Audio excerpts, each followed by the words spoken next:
रहीमन धागा प्रेम का मत तोड़ो चटकाए, टूटे तो जुड़े नहीं, जुड़े गांठ पड़ जाए। क्या समझे?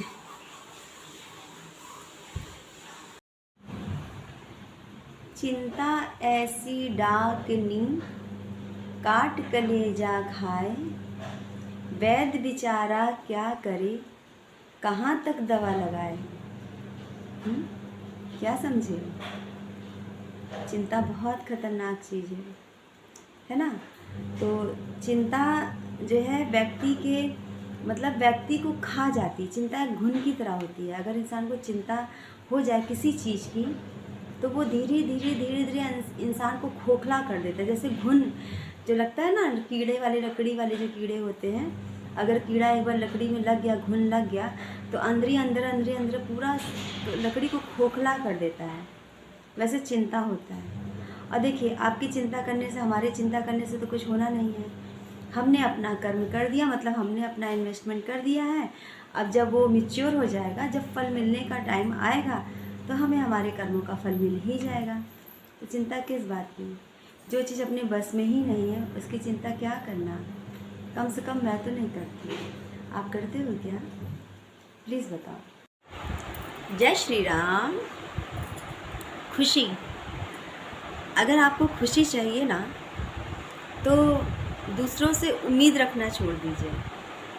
आपको खुशी सिर्फ़ और सिर्फ आप दे सकते हो अपने आप को खुशी। कोई दूसरा आपको खुशी नहीं दे सकता। तो अगर खुशी चाहिए तो आप अपने आप को खुश करिए। आपको जो अच्छा लगे आप खाइए, जो अच्छा लगे पहनिए, जहाँ मन हो घूमिए।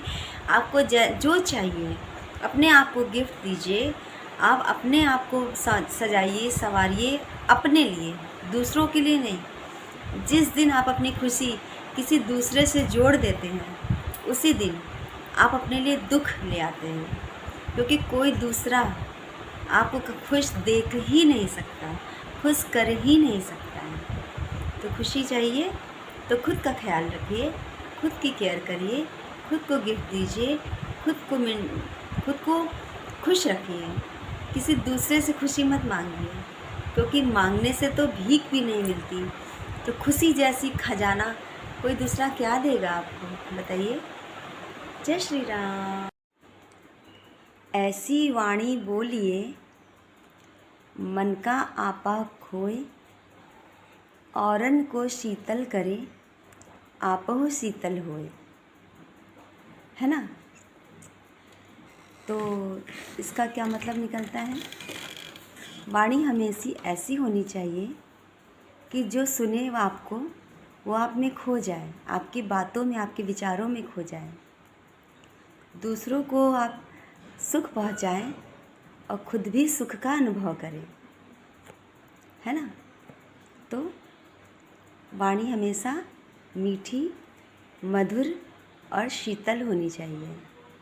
अगर आप सुख को खुद महसूस करना चाहते हैं तो दूसरों को सुख देना सीखिए, क्योंकि सुख देकर ही सुख पाया जा सकता है। सुख छीन कर सुख कभी नहीं पा सकते। क्या समझे? जय श्री राम। जय श्री राम। ये जो नाम है, आजकल एक नया प्रचलन चला है कि नाम को बदल देते हैं लोग। जब ससुराल जाती हैं लड़कियां, तो ससुराल वाले एक नया नाम देते हैं। पति पत्नी एक दूसरे को नया नाम देते हैं, दोस्त अपने एक दूसरे को नया नाम देते हैं।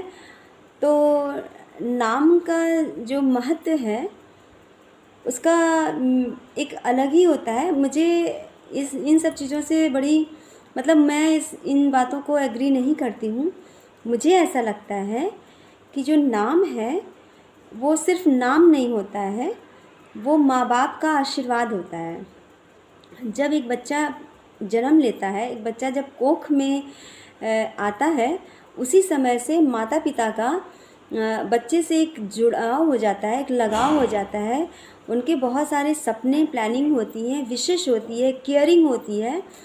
तो और नाम जो माँ बाप नाम देते हैं, वो नाम सिर्फ एक नाम नहीं होता है, वो माँ बाप की पूरी एनर्जी हो, पॉजिटिव एनर्जी होती है, एक शक्ति होती है, एक आशीर्वाद होता है। तो माता पिता का दिया हुआ नाम कभी भी अपने से दूर नहीं करना चाहिए, क्योंकि माता पिता का दिया हुआ नाम वो हमारे साथ उनका आशीर्वाद और उनकी शक्ति की तरह काम करता है। तो अपने नाम के साथ खिलवाड़ नहीं करना चाहिए, अपने नाम को समझना चाहिए और उसे महत्व देना चाहिए। जय श्री राम। बुरा जो देखन मैं चला, बुरा न मिलिया कोई, जो खोजा आपने मुझसे बुरा न कोई। जय श्री राम। क्या समझे? सारी ज़िंदगी हम खोजते रहते हैं दूसरों में बुराई, और जीवन के अंत समय में पता चलता है कि मुझसे बुरा तो कुछ था ही नहीं, मुझसे बुरा तो कोई था ही नहीं। इसलिए बुराई दूसरों में मत खोजिए, अपने आप में देखिए। आप सुधर गए तो दुनिया सुधर जाएगी। जय श्री राम। जय श्री राम। क्या आपने डॉगी पाल रखा है? क्या आपने कोई मिट्ठू पाल रखा है? क्या आपने किसी भी जीव जंतु को अपने घर में पाल रखा है? तो आप तो बहुत खुश होंगे, क्योंकि आप उसकी बहुत केयर करते होंगे। लेकिन एक काम करिए, अपने आप को सारी सुख सुविधा के साथ एक रूम में कैद कर लीजिए। वहाँ आप टीवी रखिए, मोबाइल रखिए, लैपटॉप रखिए, खाने का सामान रखिए, पीने का सामान रखिए, जो चाहिए जिससे आपको खुशी मिलता हो वो सब एक रूम में रखिए और अपने आप को 2 दिन लॉक कर लीजिए। फिर बताइए, क्या आप खुश थे? क्या आपको बाहर नहीं जाना है? फिर आप फील करिए कि सारी सुख सुविधाओं के साथ भी आपने 2 दिन में कितनी घुटन महसूस की। तो आप जो जीव जंतु को कैद करके रखते हो वो कितनी घुटन महसूस करते होंगे। पक्षियों की जगह आपके घर का पिंजड़ा नहीं है, खुला आसमान है। तो मेरी हम्बल रिक्वेस्ट है आप लोगों से कि पशुपालन अच्छी चीज़ है, लेकिन घर में किसी को कैद करना ये बहुत बड़ा अन्याय है।